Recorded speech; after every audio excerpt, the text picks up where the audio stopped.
Hey, Fort Mill High School, I'm Mr. Young, your career development facilitator. I have before you today my good friend, Miss Nikita Marsh. Miss Marsh, how you doing today? Doing pretty good. How are you? It's been a long time. Yes, ma'am. Always good to see you. So, Likewise. you're going to tell us a little bit about what you do for the bank, and I'm just glad to be here along for the ride. So, why don't you talk to us a little bit about who you are and your career? Okay. So, again, my name is Nikita Marsh, and I have a bachelor's degree in psychology and a master's degree in social work. And so, I will start off by saying my career trajectory is not typical, right? So, you generally don't hear about a lot of social workers who work for the bank. So, my first note to you is to say that don't think that, hey, I went to school, I majored in this one thing, I can't do something else with it, right? So, currently for the bank, I am a senior process engineer.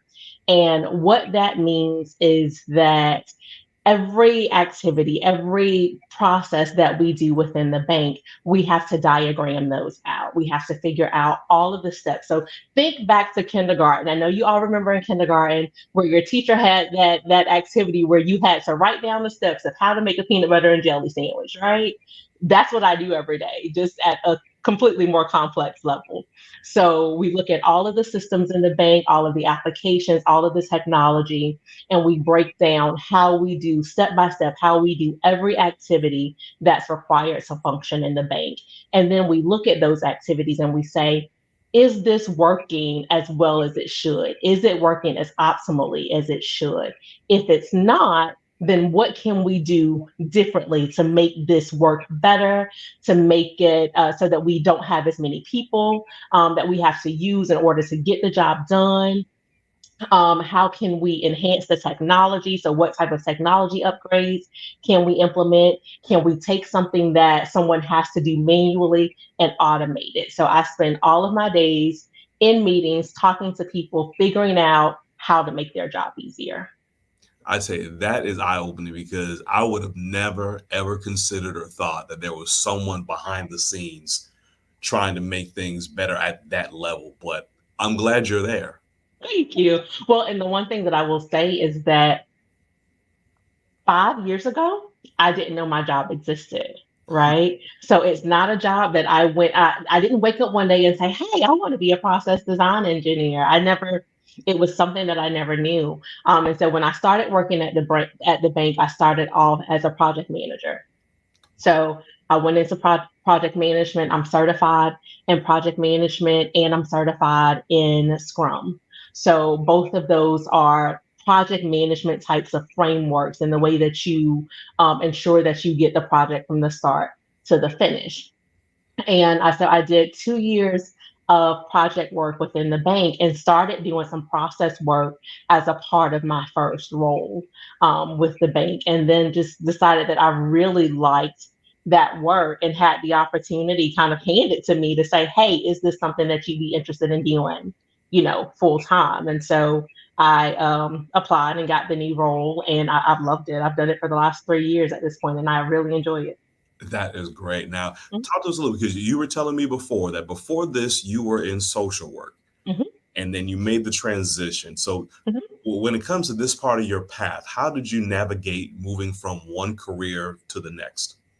So I think there's a misconception about social work, right? So when we hear social work, we automatically think social workers. And when we think social workers, we think like the Department of Social Services, people who come in and like help children. And that was a lot of the work that I did. But what I had to do, I got to a place where I was like, I want to do something different, feeling a little burnt out with this. What skills do I have? And where can I leverage those skills? Let me look at the work that I've done from a broader perspective, and figure out what am I good at. So I'm a great communicator. I'm very organized. My husband will tell you I'm a bit bossy. I like to tell people what to do. But all of those are components of the job that I do currently, right? So I took some time and started to look at my skills and said, what skills do I have? What am I good at? And how does that translate into other jobs, other roles. And that's really how I came up with project management. I've done a lot of project work as a social worker in my social work career. I've done a lot of project work, but it just wasn't called that, right? So when I started like kind of mapping out and writing down the things that I'd done, it's just like, hey, this is a really equal transition. So half the battle was selling, being able to sell my skills and know myself well enough to be able to get someone else to believe that, hey, she actually has the skills to do this job. And what is awesome about what you just said is the fact that you took the time to know and to learn and realize what skills you already had, Hmm. and then to communicate that clearly and say, well, I can do A, B, and C type of things. And even though I may have done it as a social worker, I can do the same thing here in this field. Yep. So a lot of my work in social work was administrative. So I've run construction projects as a result of that work. I have built programs. I've implemented technology systems. All of these things that were grouped under my job as a social worker.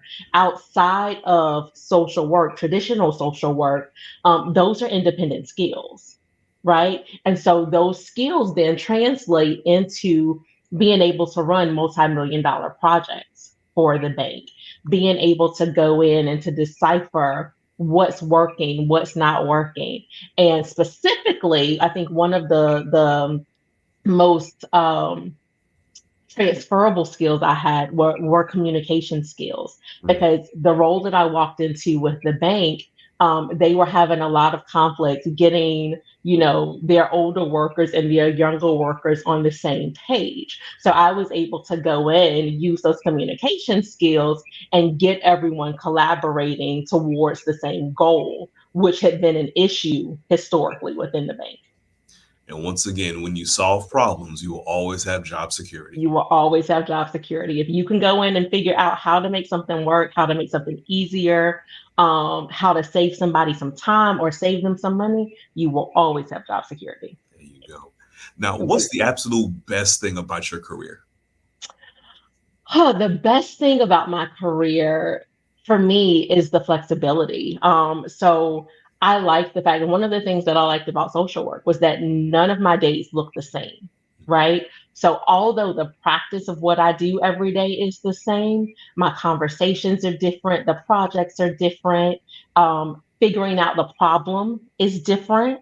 So every day, and almost every day, I literally get a new project or a new problem that I have the opportunity to solve or to dive into, to research into it and figure out how we make it better. And that's one of the things that I love about what I do. It's cool. Mhm. So, on the other side, what are some not so good fun things? Some things that might be a little challenging. Um, Sometimes it is trying to get everybody on the same page. We spend a lot of time trying to argue for what's best, but a lot of the times that's also still opinion, right? And everybody has one. So trying to get everyone in agreement sometimes can be a challenge. And then I think the ebb and flow of the work. So there are times where I'm working 50, 60 hour weeks to get everything done. And those times can, they're not great. But I also have weeks where I may be working 35 hours a week. So you get this ebb and flow of it and understanding that, yeah, I know the end of the year is going to be busy for us up until about the second week of December, and then I know I'll have some downtime from second week of December, probably until about the third week of January before things ramp back up again. Okay. Hmm. So, last question that I have. Let's pretend that you're standing in front of the entire student body of Fort Mill Hmm. High School, and Okay. you can tell them one thing that will guide them during their career search. What would you say? Hmm. Be open. Mm, Be open. I think that, so I think back to being a high school student, right? And thinking that I wanted to do something in counseling. I knew I wanted to help people. And so I thought that that meant that it had to be social work or it had to be counseling and therapy because I went to school to become a therapist. I'm technically a licensed, well, I was a licensed therapist. I don't carry the license any longer. But my intention was that was my first intention.